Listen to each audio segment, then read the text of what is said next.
Bien amigos, continuamos en el programa y en esta oportunidad vamos a conversar con el señor Antonio Ramos Vargas, perdón, el ingeniero Antonio Ramos Vargas, él es representante de la juventud en esta institución denominada la Red Nacional de Juventudes. Ingeniero Antonio Ramos, buenas noches, bienvenido a Agenda Regional. Buenas noches, don Alberto. Muchas gracias por la entrevista.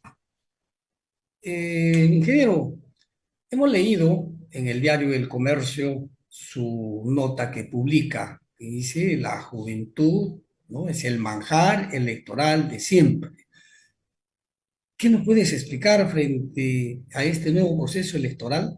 Decir, es siempre ser el manjar, porque cada vez que llevamos a un nuevo proceso electoral, tenemos un gran contingente de jóvenes que por primera vez acuden a las urnas. Cuéntanos, ¿cuál es el panorama de tu escritura en el Sí, diario El Comercio? sí, justamente hemos colaborado con una nota en la cual hemos justo titulado que la juventud es el manjar electoral de siempre. Esto en base a que justamente se ha difundido en los últimos eh, semanas una estadística respecto a la participación de los jóvenes acá en el Perú. Bueno, el padrón electoral, como usted sabe, ya está cerrado y las personas de menores de 30 años, pues es el 25,6% justamente del padrón electoral. Alrededor de 7.500.000 jóvenes que del total, justamente tenemos que 2,5 millones van a hacer por primera vez el ejercicio ciudadano, el ejercicio democrático de votar. Entonces tenemos 2,5 debutantes jóvenes y de un padrón de casi 7 millones bueno, 500.000 jóvenes que conforman todo el padrón menos de 30 años. En este caso, nosotros tenemos justamente un escenario muy complejo, producto de que tenemos una gran cantidad de partidos políticos, 43 partidos políticos inscritos, y que estos 43 partidos políticos inscritos salen del partidor, si es que no hay alianzas, van a salir en busca del voto, justamente el voto de aquellos que por lo general debutan, ¿no? Por lo general no conocen los procesos, muchos de estos procesos democráticos, o que si los conocen, pues tienen malas referencias porque lamentablemente la política en nuestro país ha sido capturada por la corrupción, y pues tenemos que decirlo así porque la corrupción es justamente uno de los grandes problemas del desarrollo del país, y justamente el desarrollo del país se basa justamente en decisiones, muchas de ellas políticas. Entonces, este escenario justamente se muestra complejo para la juventud porque lamentablemente van a tener que elegir, si es que en el peor de los casos 43 candidatos, como un examen de admisión prácticamente, o entre 20, en lo mejor de los casos, don Alberto, entre 20 candidatos, donde todos esos 20, pues es el mal menor. Entonces ahí tenemos una disyuntiva, ¿no?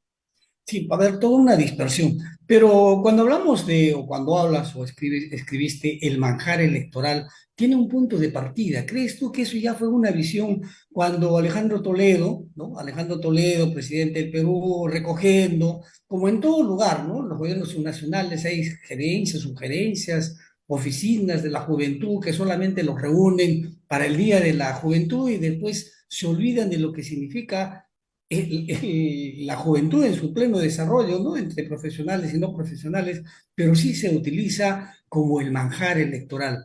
Desde el inicio de creada la ley, ¿no? Del Consejo Nacional de Juventudes, ¿crees tú que se ha cumplido el papel o simplemente se tiene ahí elector cautivo en cada proceso electoral? Pues yo le voy a decir con toda sinceridad y con toda claridad para la Le pongo la población llamada.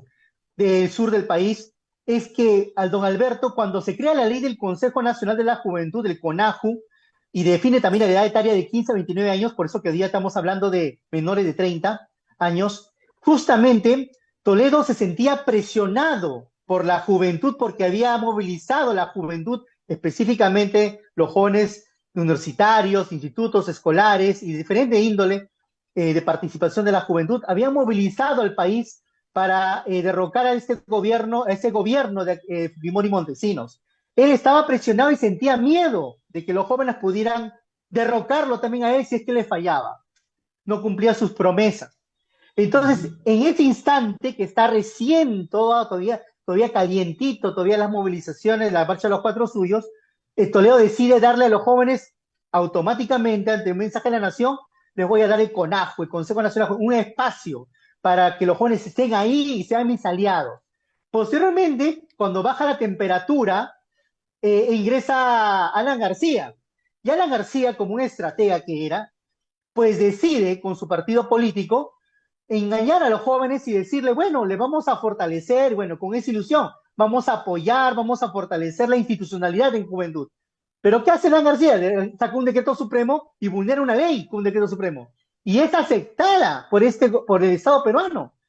Al vulnerarlo, ellos ¿qué hacen? Toman el control de un espacio de la institución del CONAJU y deciden desaparecerla. Por lo que hacen es desaparecerla al día de hoy.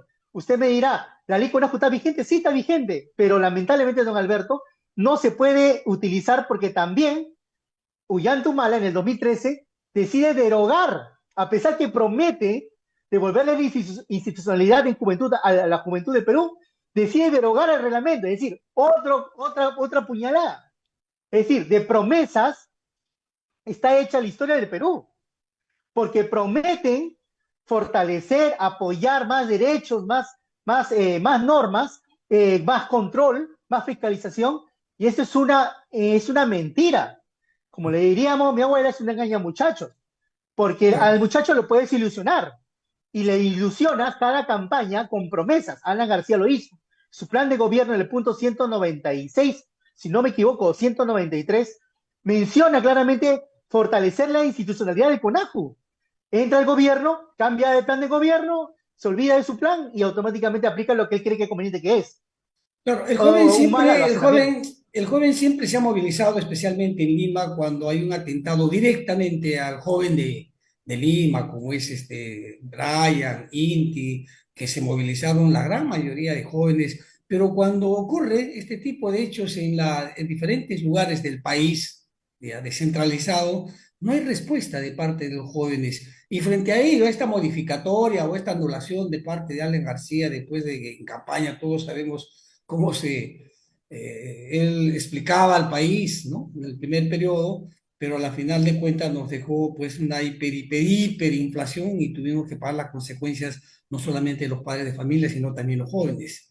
Estos procesos de reacciones del joven, ¿por qué son lentas? O a veces no se dan. Bueno, es que hay una situación. Si usted se da cuenta, don Alberto, y la población se da cuenta en los colegios, específicamente en el hogar y colegios, el hogar, bueno, puede fallar el hogar, ¿ya? Por eso tenemos grandes problemas con los jóvenes, específicamente.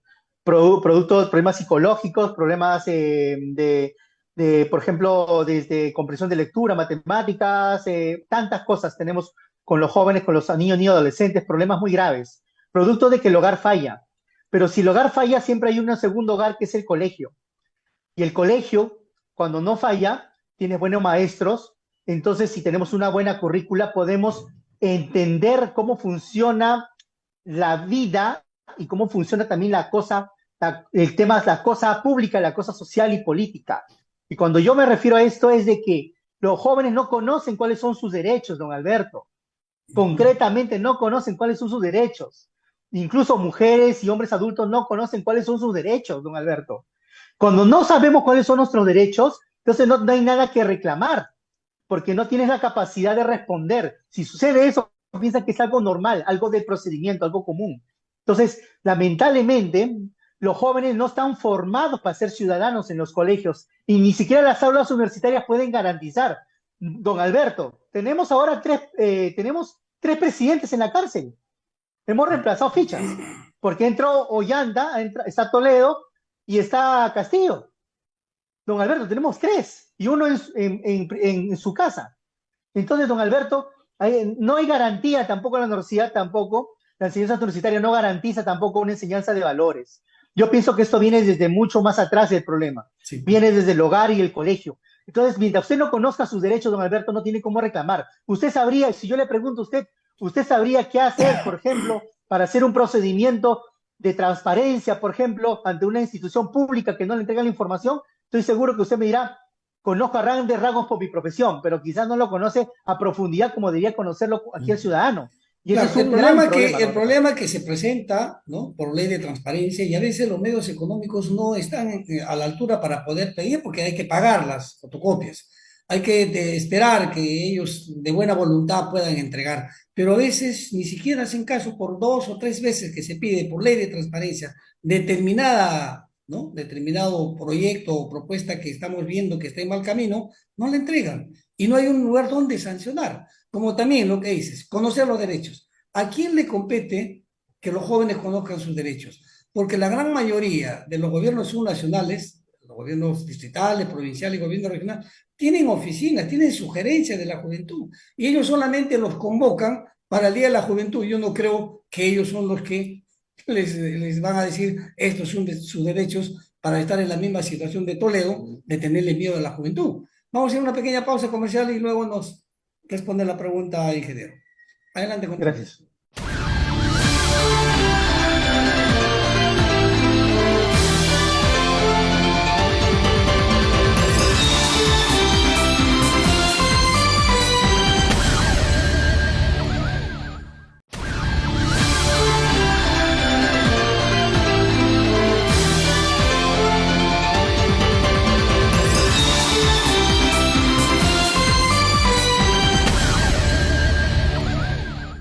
Bien, amigos, continuamos con el ingeniero Anthony Ramos Vargas. Él representa a RENAJUP, parte de un proceso de jóvenes que están motivados, ¿no? Sobre cómo debemos organizarnos, quién nos debe organizar, o nosotros mismos, los jóvenes, deben dar respuestas frente a lo que estamos en este momento un poco evaluando. Ingeniero, ¿a quién le compete conocer los derechos de los jóvenes? Bien, bueno, la responsabilidad primero, me parece que los jóvenes en los hogares deberían tener un acercamiento específicamente a sus derechos, para que no sean vulnerados, para que no sean maltratados, Claro, para están en la que puedan. universidad, están en secundaria y a veces les prohíben incluso hacer política porque constantemente los matones ingresan, como ha ocurrido en San Marco, en la UNI, los mismos rectores, los mismos docentes no dejan que se desarrollen y por eso no hay autonomía en los jóvenes y se dedican pues al alcohol, a la droga y un montón de cosas. Entonces, ¿qué institución o en qué medida RENAJU o otra institución empieza pues a trabajar para que los jóvenes conozcan sus derechos y den respuesta frente a las agresiones, no solamente políticas, sino culturales y educativas? Bien, esto parte del Ministerio de Educación. Tenemos que tener, es el órgano competente porque específicamente ellos determinan justamente las mallas curriculares, específicamente la educación básica, ¿no? Y yo creo que la educación básica debe tener cursos, ya incluso lo hemos propuesto, cursos de gestión pública, por ejemplo, también en materia económica, también, por ejemplo, de economía. Debe haber cursos que de alguna forma u otra ayuden a que los jóvenes se construyan, hay una construcción mucho más amplia de solamente derechos, sino también ver obligaciones, deberes que tienen los jóvenes Claro, claro. para con la patria, específicamente en materia económica, transparentar operaciones comerciales, conocer manejo de presupuesto público, incluso el mismo presupuesto del colegio, cómo se maneja, ¿no? Acá lo manejan con APAFAS, con el director, bueno, es una especie de organización comunal que se ha hecho, ¿no? Dentro de los colegios, pero eso no tiene que ser institucionalizado, mejor manejado. Entonces, tenemos que comenzar a enseñar a los hijos, a los estudiantes, que esto va más allá de estudiar simplemente, de adquirir conocimientos, sino también que así como hay derechos que uno